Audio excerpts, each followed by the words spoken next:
par les nuages des points et les maillages sémantiques. C'est un peu comme l'a dit Olivier. Là maintenant, on a une capacité énorme à récupérer des données et on n'est pas toujours en capacité de la traiter, cependant. Ça, c'est les demandes et compétences de l'entreprise, Auto AI Robotics. Ils font en généralement de robotique, des drones, de l'intelligence artificielle, la vision par ordinateur, optimisation et de l'automatisation.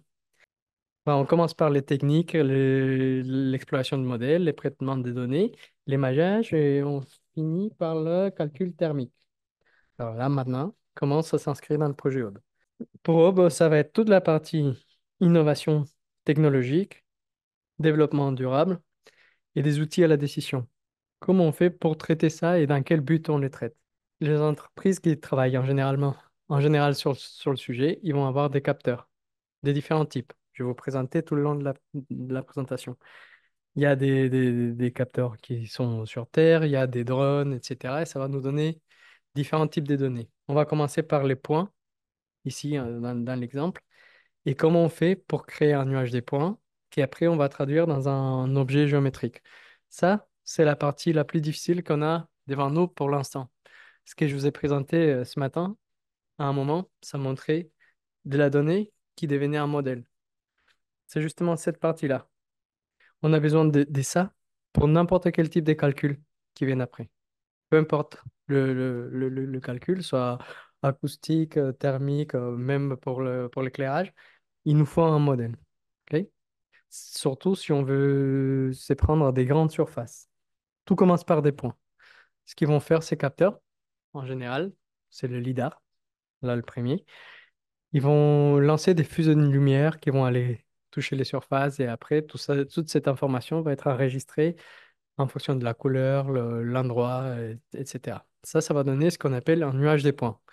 C'est des points qui vont être classés X, Y, Z et avec une certaine caractéristique après. Ça peut être la couleur, ça peut être l'intensité, ça va dépendre de la bande spectrale qui est utilisée dans le capteur. Ça, c'est de l'information qui peut être super précise, mais il faut que ce soit vraiment complet. Le problème avec les fuseaux de lumière, les rayons de lumière, oui, c'est à chaque fois, il y a des objets qui vont s'interposer. Du coup, ça va être encombrant. Il y a des objets qui vont cacher d'autres parties de la scène, ce qui va faire que d'une seule position, on va avoir des trous. C'est pour ça qu'on va devoir faire à différentes positions, ce qui va nous amener dans le deuxième point où on va devoir faire un récalage du modèle. Souvent, on va prendre la mesure d'un côté et la mesure de l'autre côté, et après, on va essayer de trouver les points qu'on voit d'un côté et pas de l'autre pour remplir tous les trous. Une fois que tout ça c'est fait, c'est juste le début. Après, il faut traiter toute cette information. Faut la mettre ensemble, faut l'orienter, faut la géolocaliser si jamais elle est pas. Et ça, c'est le pré-traitement des données. Vous allez voir que là, pour l'instant, on a déjà fait la campagne de mesure, on va dire. On a récupéré toutes les données et on est en train juste de pré-traiter les données. Jusqu'à là, c'est ce qu'on fait d'habitude pour l'instant. On a des énormes bases de données, des nuages des points, des villes, des endroits complets. Où le problème, c'est qu'est-ce qu'on fait après? OK, on l'a mesuré, on l'a. Génial. Souvent, ça nous fait des images superbes, mais comment on peut le traiter? Pour qu'on puisse appliquer ça dans le cadre du projet qu'on présente aujourd'hui, l'idée, c'est de traduire ces nuages des points dans un modèle, c'est-à-dire dans un maillage. Des types d'émaillage, il y en a différents. Ça dépendra du phénomène à modéliser. Mais c'est cette transformation entre le nuage des points et le maillage qui est la partie dure. Et là, on va avoir une thèse, il me semble, dans le projet. C'est ça? Une, deux. Il y a deux thèses qui vont traiter ces sujets, justement pour essayer d'arriver le plus tôt possible à avoir des modèles sur lesquels on va appliquer des méthodes de calcul qu'on a déjà développées. L'importance des nuages des points comme ceci dans l'urbanisme, c'est que ça va nous donner une précision qu'on ne peut pas avoir d'une autre façon. On n'est plus à l'époque où on faisait des relevés à la main, où on se promenait d'un côté à l'autre avec un mètre pour essayer de faire les plans de tout le bâtiment. Là, on peut vraiment aller dans les détails. On peut avoir les détails des trucs très très très petits jusqu'aux trucs très très grands avec une énorme précision. C'est ça la base des études qu'on va vouloir faire après. Forcément, ce que je disais tout à l'heure, passer ça en maillage, ça reste compliqué, mais surtout quand le maillage va changer en fonction du phénomène à calculer après. Pour la lumière, par exemple, une résolution très fine, c'est souhaitable. On va voir des petites ombres, des petits détails, des textures qui sont toujours apparentes. Tandis que pour l'acoustique, par exemple, ça va être beaucoup plus lisse. On peut aller dans des modèles beaucoup plus simplifiés. Mais là, en tout cas, on a toute l'information qu'il nous faut relativement d'une façon rapide. Par rapport aux techniques qui s'utilisent habituellement, là, j'ai séparé ça en deux plutôt qu'en quatre. Il y a la partie LIDAR, que c'est ce que je vous viens d'expliquer avec un fusil de lumière. Il y a toute la partie photogrammétrie ou images satellitaires, etc. Là, il y a des avantages et des avantages de l'un par rapport à l'autre. Ce que je disais, le LIDAR, c'est très facile à mettre en place. On a besoin juste de l'appareil, on vient, on le plante sur la salle, ça va scanner toute la pièce et on va voir un nuage des points à la fin. Si on commence à faire de la photogrammétrie, on va devoir prendre en photo. Ça veut dire que ça va changer en fonction de la lumière qui va éclairer la pièce. Si c'est dehors, le soleil, il n'est pas toujours le même. Il y a des nuages qui passent. Ça pose des problèmes, ça change les couleurs, ça demande beaucoup plus de corrections. En revanche, la photogrammétrie va nous permettre d'enchaîner avec des méthodes de reconnaissance d'image après, qu'on ne pourra pas faire forcément sur le nuage des points. C'est des technologies qui sont un peu complémentaires, mais pas tout à fait pareilles. Alors, juste pour vous parler de chacune un peu plus en détail, ce qu'on voit ici, c'est un capteur laser statique. Ça ressemble beaucoup aux appareils utilisés par le topographe. Topographe, ça se dit comme ça? Ouais. Là, c'est ce que je disais, c'est comme un ancien appareil photo. On arrive, on le plante et ça va commencer à scanner la pièce. Alors ça peut prendre longtemps. Ça a comme avantage que ça a une bonne précision. La densité des points, elle peut être très élevée et ça peut aller capturer même les détails tout fins, justement parce que c'est un fuseau de lumière. Ouais. Avec ces genres de mesures, on peut avoir des informations qui sont intéressantes pour nous, pour les études après, comme par exemple le coefficient de réflexion à une certaine partie du spectre. On peut avoir les... Justement, il y avait quelqu'un qui était assis là tout à l'heure, il n'est plus là, qui me parlait des plantes. On avait fait des mesures laser pour les plantes. Et là, on avait utilisé un laser qui allait dans l'infrarouge proche, ce qui nous permettait d'évaluer aussi la santé de la plante en fonction de la couleur qu'on retrouvait en retour. Parce que c'est juste ça. C'est un rayon que j'envoie et que je récupère au retour. Ok. Les limites, ça peut être long et ça nécessite forcément des déplacements multiples pour couvrir tous les points. Ce que je disais, il faut que je bouge pour qu'il n'y ait pas des zones cachées. Mais par contre, ça, c'est très précis. Les lasers mobiles, ça fonctionne toujours. J'en ai travaillé une fois avec un projet comme ça. C'est très intéressant, c'est assez impressionnant à voir. Ça fait très futuriste. Ça dépend le modèle. Mais quand j'avais travaillé, c'était un monsieur de Leica, chez Leica. Il était équipé d'un sac. Il s'est promené dans la ville, comme ça. On discutait. Moi, j'allais toujours devant parce qu'il fallait pas que je passe derrière. Sinon, j'apparaissais partout. Et, euh, juste en marchant, il arrivait à récupérer toute la partie basse d'un bâtiment. Alors ça, c'était super pratique. On n'avait pas besoin de demander des permissions. On n'avait pas besoin euh, de fermer des rues. Il fallait juste se promener et ça avait un très bon retour. Par rapport au statique, la pression, elle est plus réduite. Forcément, on se déplace, ce qui fait qu'il y a un petit délai entre le rayon qui part et qui revient. Du coup, ça va revenir dans la partie recadrage, recalage, euh, etc. Et ça coûte beaucoup plus cher aussi. Dès que c'est mobile, c'est plus cher. Mais ça fonctionne pas partout. Pour les drones, pour les drones, c'est sympa. Ils font aussi du lidar et de la photogrammétrie. Mais l'avantage avec les drones, c'est qu'ils passent vraiment partout. On peut mettre les drones dans des petites rues. On m'a parlé une fois d'un projet qu'on allait faire pour les mettre à l'intérieur des églises pour évaluer les vitraux. Et on n'est pas arrivé à le faire. Ou je sais pas si on m'a mis derrière, mais en tout cas. Mais ça, c'était intéressant. C'est des trucs où on peut pas forcément rentrer et ça peut vraiment aller dans des endroits qui sont de difficile accès. Mais en revanche, ça coûte beaucoup plus cher. Ça demande un traitement en plus, surtout si on veut le recaler par rapport à un nuage qu'on a pris par terre. Il faut après le poser dessus. C'est euh, c'est c'est très flexible.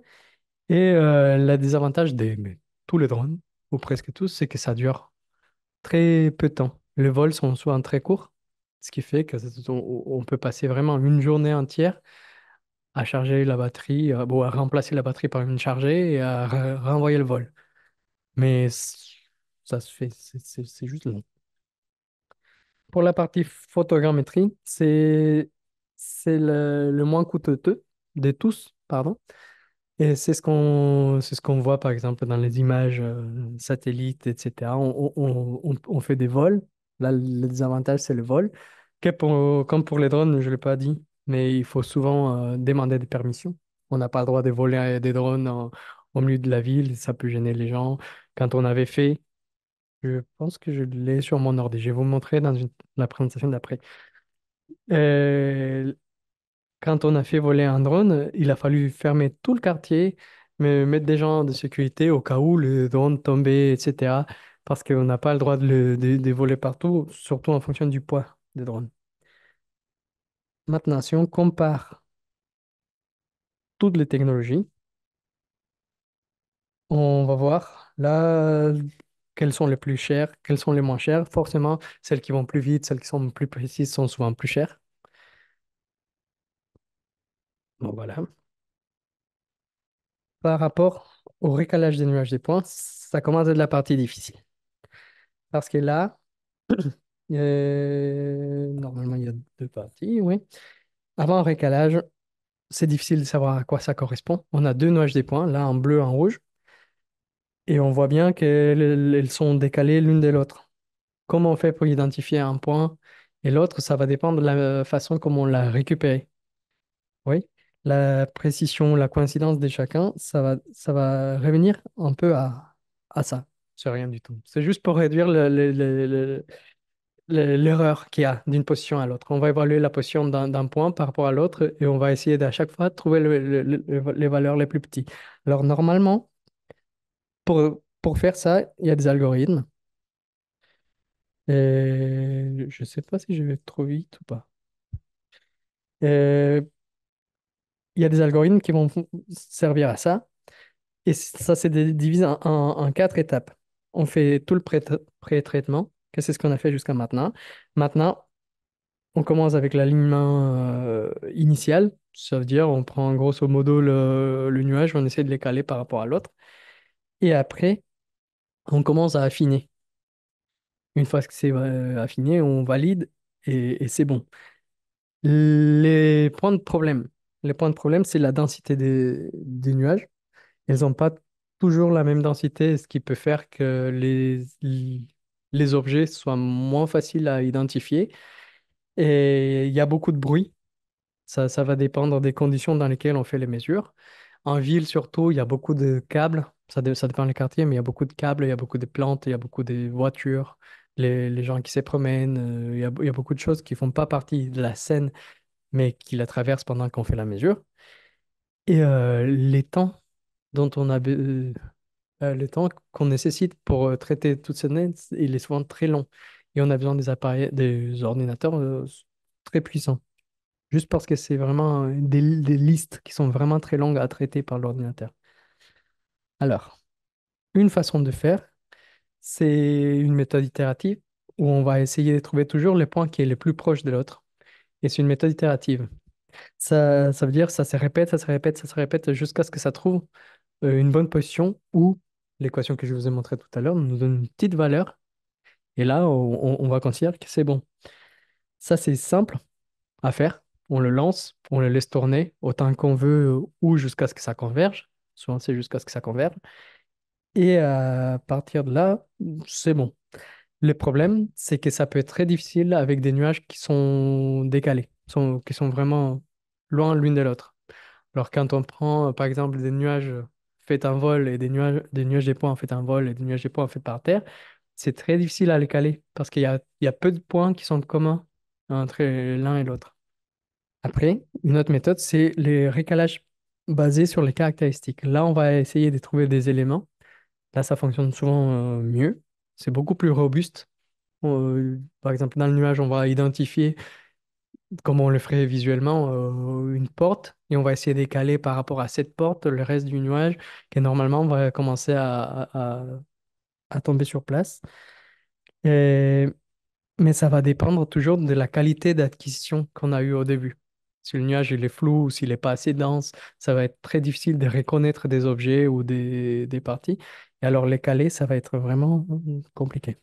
Après, il y a une nouvelle méthode. Et par rapport à celle-ci, moi, je connais pas beaucoup. Mais ça, c'est utiliser l'intelligence artificielle pour le recaler. Le problème, comme pour toutes les intelligences artificielles, c'est il faut alimenter, il faut l'entraîner d'abord. Alors, à chaque fois qu'on va faire des nuages, ça va être des scènes différentes, ce qui va être compliqué à alimenter parce que forcément, ça change à chaque fois. Et ça commence vraiment à devenir beaucoup plus complexe et très peu interprétable parce que ça commence à être vraiment automatique, quoi.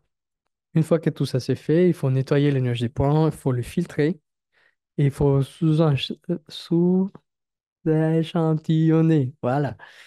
Et là, en gros, ça veut dire on va sélectionner le périmètre qui nous intéresse et on va garder juste les points qui tombent dedans. Et qu'est-ce qu'on peut faire avec ça? Maintenant, par rapport au maillage. Pourquoi c'est important de le mailler? C'est important de le mailler parce qu'on a besoin d'un modèle utilisable après. Mais comment on fait pour le mailler? Ça, c'est une question qui reste ouverte. Et c'est là où on voudrait poser deux thèses dans le projet. Comment on fait pour le mailler? Jusqu'à maintenant, il n'y a personne qui arrive. Il y a personne, il y a des gens qui s'approchent. Il y a tous les gens de Revit, etc., qui ont fait des mesures avec des lasers, qu'après ils arrivent à reconstituer des murs. Mais comment on peut traduire ça dans un modèle utilisable, simple, propre? C'est la partie qui reste compliquée. Alors, il y a plein de méthodes que j'ai déjà vues pour le maillage. On peut évaluer, par exemple, combien des points appartiennent à un seul plan. Et en fonction de ça, commencer à délimiter les plans. Mais qu'est-ce qui se passe quand la ville n'est pas droite? Là, ça commence à poser des problèmes. Comment on fait pour subdiviser? Comment on fait pour traiter chaque petit élément de la maille? Quelle maille on utilise? Est-ce qu'on peut utiliser des mailles de surface ou des mailles volumiques? Comment on fait pour traduire l'une et l'autre? Et quelles caractéristiques on peut trouver? C'est toutes les questions qui vont venir par rapport au maillage. C'est justement là où la question se pose, est-ce qu'il nous faut un maillage régulier? Un maillage régulier, c'est ce qu'on préfère quand on fait surtout de la mécanique, par exemple, des pièces, des moteurs, etc. On veut avoir ce qu'on appelle un maillage structuré, c'est-à-dire quelque chose de symétrique, des propres, où on peut aller identifier chaque partie de chaque pièce. Ou on peut avoir un maillage adaptatif qui est souvent fait par des triangles. C'est la figure la plus simple.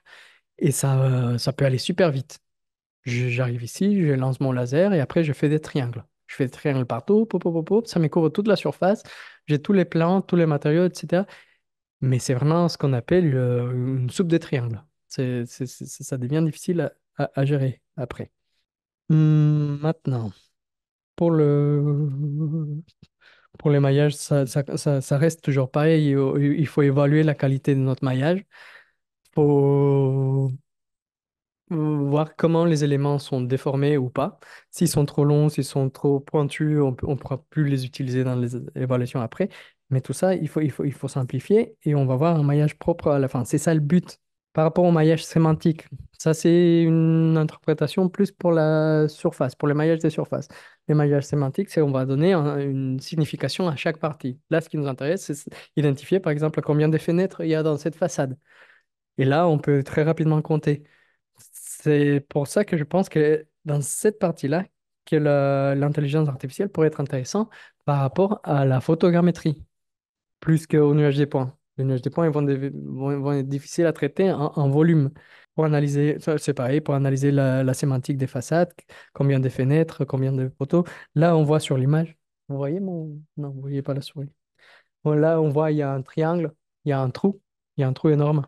Ça fait partie des problèmes des nuages des points. On a la précision à des centimètres près, mais après, on a des gros blancs au milieu parce que, il y avait quelque chose qui s'est interposé entre l'appareil et la grande mesure, ou simplement c'était trop. Alors, l'idée dans le projet, ce qu'on avait discuté avec Mohamed, qui était censé présenter ça, c'est utiliser ces genres d'informations pour faire un calcul thermique. Alors, l'idée, ça serait. Pourquoi le calcul thermique d'abord? Parce que c'est un des calculs qui va demander le modèle le plus exigeant. Pour faire des calculs de lumière, il nous faut juste des surfaces. On pourrait dire presque que peu importe comment elle est maillée, il faut juste que la surface soit propre et on peut faire un calcul d'éclairage dessus. Pour l'acoustique, c'est à peu près pareil. Mais pour la thermique, on va avoir plusieurs phénomènes. Il y a le phénomène des rayonnements, ça va se passer sur la surface, mais il y a les phénomènes de conduction et ça va rentrer dans le volume. Et là, on va avoir besoin d'un maillage volumique. On a besoin de savoir combien de temps ça va prendre pour que la chaleur passe d'un côté du mur à l'autre côté du mur. Ça veut dire on veut étudier l'inertie de chaque objet. Et là, c'est un peu le défi, parce que passer d'une surface à un volume, automatiquement, ça reste assez nouveau, mais je pense que c'est vers ça qu'il faut aller. L'idée, c'est préparer ces modèles. Une fois qu'il sera propre, on pourra l'alimenter avec toutes les conditions limites qui viendront des campagnes de mesure à côté, des informations météorologiques, etc. En utilisant tout ça, on va finalement pouvoir appliquer les équations ou le modèle physique pour arriver à une validation. Et c'est ce qu'on fera après en comparant par exemple avec des thermographies.